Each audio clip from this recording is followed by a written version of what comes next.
The commander of a unit of the 22nd Separate Mechanized Brigade of the Ground Forces with call sign Storm recalls how he reacted to an order to launch an operation in Kursk region. He says that Ukrainian armed forces were able to implement something they had never even dreamed of. I won't make up anything. I'll just say that I was shocked at first that we would actually cross the border. I did not believe it.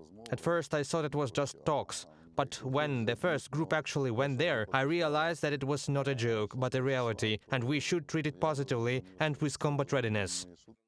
The Russian command knew months in advance about Ukrainian armed forces' plans to enter the territory of Kursk region, The Guardian has reported. But the Russian Army General Staff failed to prepare for this operation and avoid disorder and panic among the Russian military.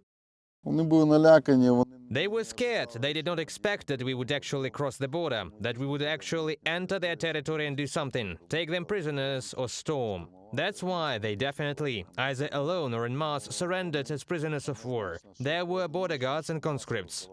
A few days after the Ukrainian Defense Forces launched an operation in Kursk region, videos of Russian servicemen surrendering as prisoners of war have appeared online. The Ukrainian Armed Forces Commander-in-Chief Alexander Syrsky said the Ukrainian military had captured 594 Russian soldiers in just first 20 days of the offensive. We were given the task of clearing the village, so we gradually advanced through. We knew where the enemy's strong point was. Near that position, Russian military started waving their hands. We received a command to fight, but my fellows and I decided to wait a bit. We raised our weapons up as they did. Then their platoon commander came up to us. We were already overjoyed that we had two prisoners, a commander and a deputy. But when we asked him if there was anyone else in the stronghold, he said yes, a whole platoon. He led them out and we took 28 prisoners in total.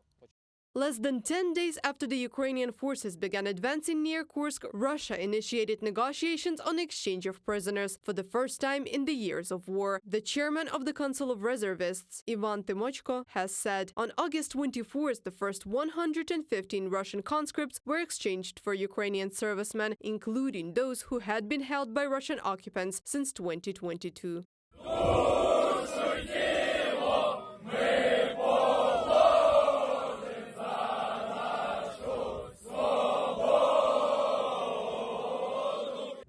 On September 13th, Kyiv and Moscow exchanged 49 people. The conscripts went back to Russia, while prisoners of war as well as civilian hostages were returned to Ukraine. On the next day, on September 14th, Ukraine returned 103 servicemen in exchange for Russian prisoners of war. Among them, for the first time in a while, were servicemen from the 12th Special Forces Brigade Azov of the National Guard of Ukraine.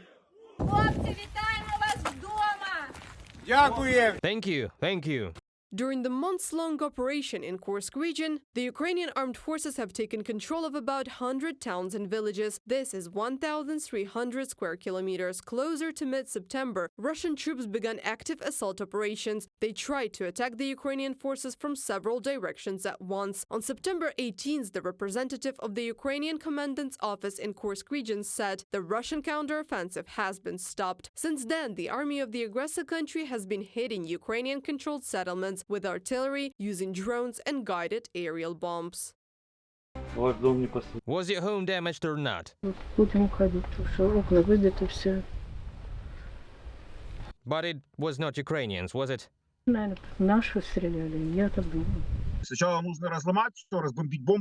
They have no other methods of offensive. They have to destroy everything with bombs, artillery, and try to take positions this way. They always use this tactic in the Donetsk region and now in Kursk. They don't attack any other way. They can only destroy first and then try taking control of these destroyed positions. In order to hold back the Ukrainian military offensive, the Russian command has redeployed 40,000 to 60,000 soldiers near Kursk. And according to the command of the Ukrainian task force, Siversk, they will continue the redeployment. Despite the fact that Russia is sending new, better trained units to Kursk, this is still not enough to push back the Ukrainian army. У них есть Ленинградский военный округ, куда они перебросили часть войск.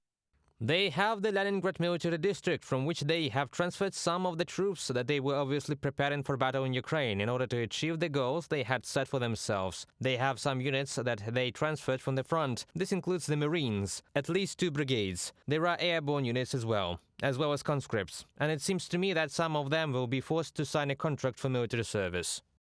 The Kursk operation has already shown its results. The Ukrainian president has said it has added motivation for Ukrainian partners to be more decisive and continue putting pressure on the Russian Federation. Reported by Anastasia Tarnavska, Valeria Nekapelova, UATV News.